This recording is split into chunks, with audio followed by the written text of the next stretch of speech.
everybody. I'm Shalon Steed. I'm the marketing director for Shepherd's Cove Hospice. I have with me today Sarah Halligan. Sarah is our palliative care director, and she's here to answer questions that were submitted by y'all out in our audience, as well as some that we get asked most often. We're so excited to have you today, Sarah. Good morning. I'm very excited to talk about palliative care. Well, we're going to just jump right in. We're going to start with our most requested question. What is palliative care? Palliative care is supportive care and pain and symptom management for individuals with chronic or long-term illnesses. So think cancer, COPD, Parkinson's, anything that would need like aggressive treatment or curative treatment for the patient to continue to have quality of life and survive. Palliative care will come in and offer them support so that they can have the best quality of life while they're getting treatment for whatever disease they have. What are some of the services that are involved in palliative care? At palliative care, we, for Shepherd's Cove, are in-home palliative care as a social worker, a nurse, and a nurse practitioner. We are in the home bi-weekly. The social worker is as needed, and we check on the patient. We do symptom management, pain management, whatever negative side effects that could come from the treatment that they're receiving or the illness that they have. We like to come in and support them as best as we can. So who all can benefit from palliative care? Anyone at any stage of whatever chronic or complex illness they have. You don't have to be receiving treatment. You may just be in the early stages of a disease like Alzheimer's or dementia, but you need a little bit more help than nothing. So we do a range. Our caregivers also benefit, the families of the patients benefit because we serve them just as much as we serve the patients. So when someone's receiving palliative care, do they have to come to Shepherd's Cove to receive that care? No, we go straight to the homes.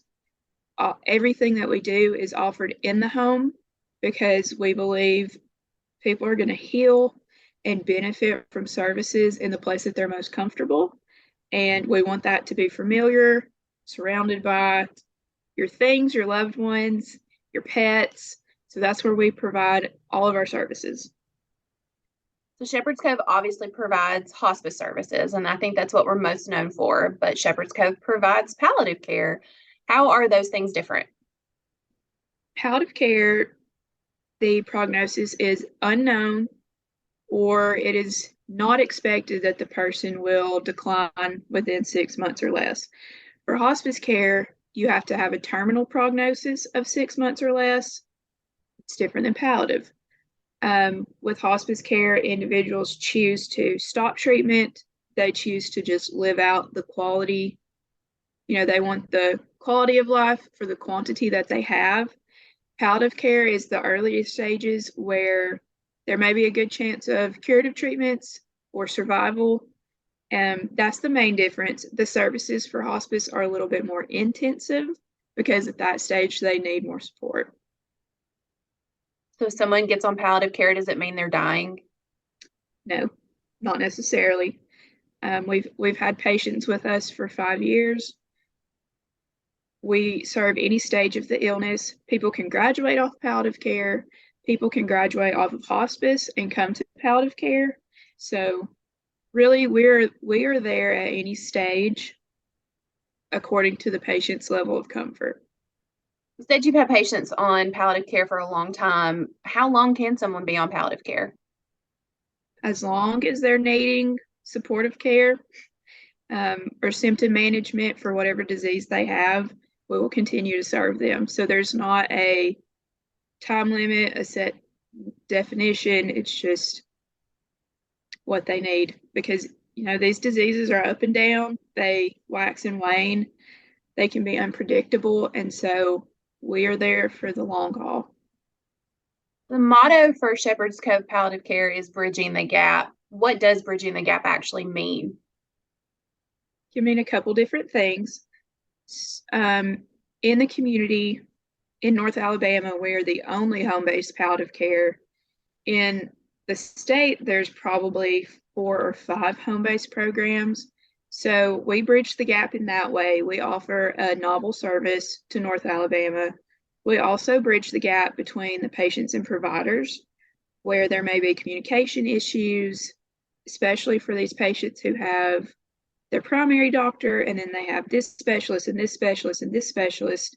We can help coordinate that care. We communicate what's going on with the patient, but we also bridge the gap for patients who would otherwise have nothing. They would otherwise not get any supportive care or any symptom management, because we're different than home health and we're different than hospice. So that's the main ways that we can bridge gaps. You mentioned home health. Can someone still be receiving home health and other curative program or programming while they're on palliative care? Yes. Home health is different. That's for a skilled need. It would be like going to your doctor one day and getting home health the next.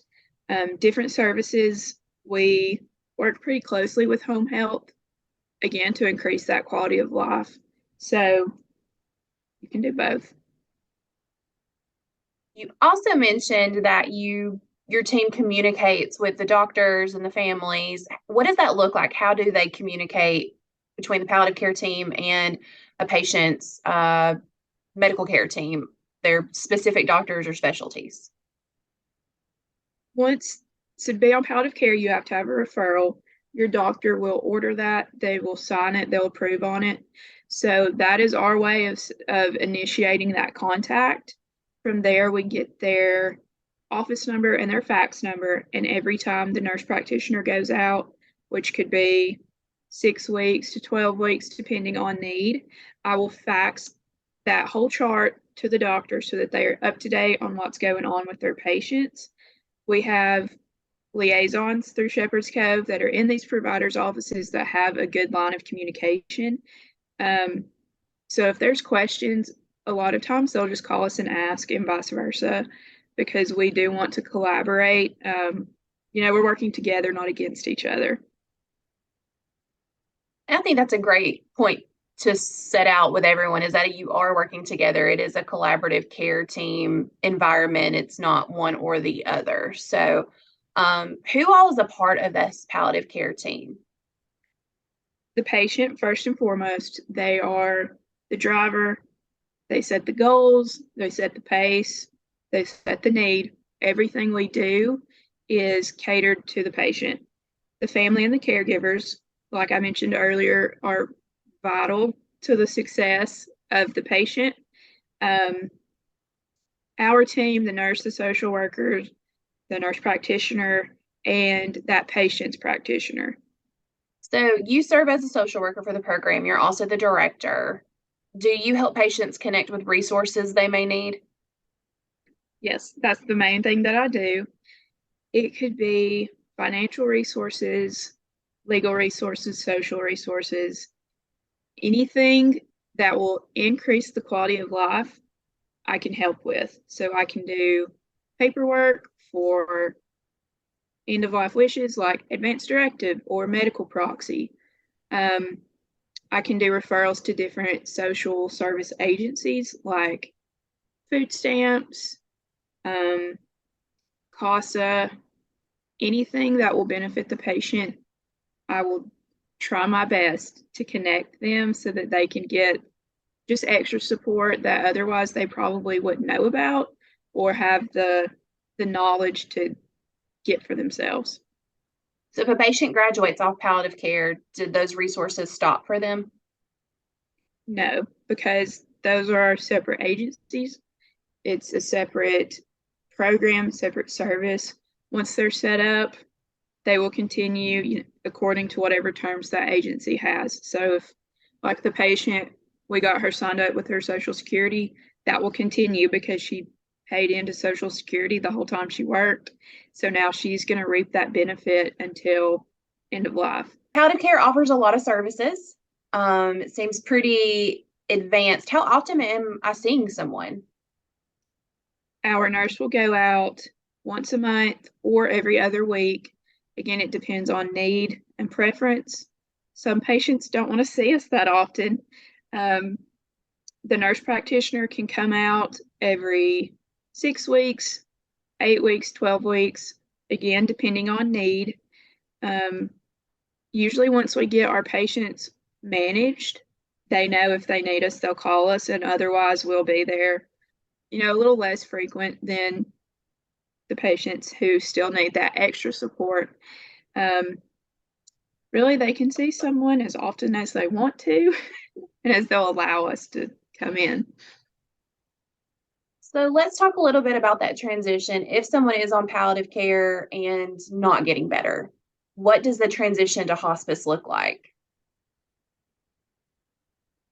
We like to have those conversations early on, set the tone, set the goals, see how the family feels and what the patient is wanting.